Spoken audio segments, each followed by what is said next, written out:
Tapos naman tayo ng mga maraming tupa dito. Puro tupa na makabot siya. Kaya panoorin nyo para matutunan kayo para namin ito kasi. Bilis lang to pag medyo marunong ka na makabot siya.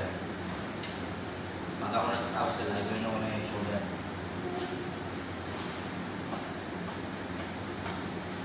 Yan, kain muna natin lahat shoulder.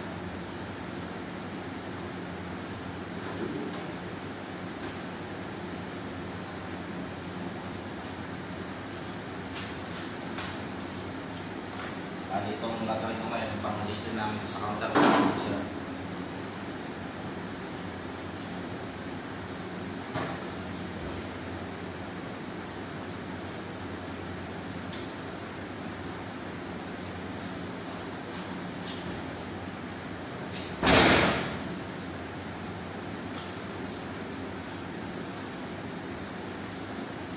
Yung mga gusto mag-i-boot shot dito, ganito lang may trabaho nyo.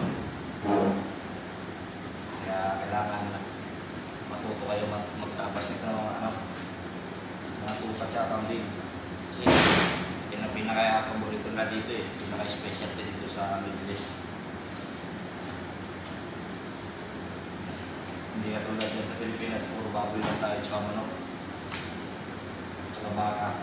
Dito po pa talaga tsaka baka yung pinaka-ano lang. Yung manok naman, bilis na rin matutunan mga butcher. Kaya kung putol na yung matanggal na yung mga shoulder, so naman natin mga butcher ito manok. Bali mula sa apat na ribs sa baba, ang bilang yan, pagwatiin natin mga butcher. Ulit yung sa gitna. Ito lalagarin nito mga butcher. Ito ganun din.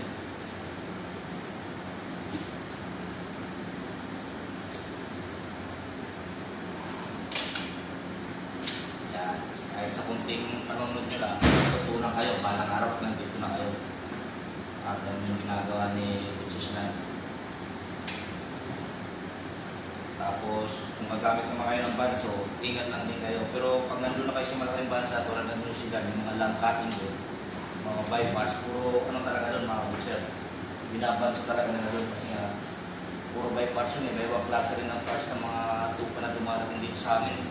Galing New Zealand at Australia. Yan ang mga export na item galing sa bansang New Zealand at Australia. Mga ini-export ng mga ano, ng mga tupa. May rack, may shoulder chokes, may ano pala may neck, may loin chokes, mga ano yun, pagkabakin na yun.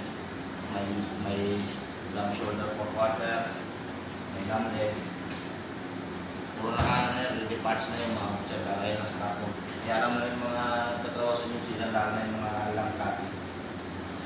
Kahit yung mga deboning, yung mga parts ng mga baka, mga bodies na yun. May parts na yung top side, knuckle, outside, center side, lahat ng mga parts, ribeye, cervical. Bali, pagdating dito, nakakarting na yung mga butcher. May parts na siya, kaya ang sayo na lang yun. Pag ano na lang, pag slice lang paano pan-display nyo sa butchery counter nyo. Yun. Bali ito, lalagarin ko na to. Tsaka ito mga kabutcher, lalagarin. Hindi ko na mapakita sa inyo kasi hindi malayo. Kaya kung dito na lang, sana may matutulungan kayo. God bless.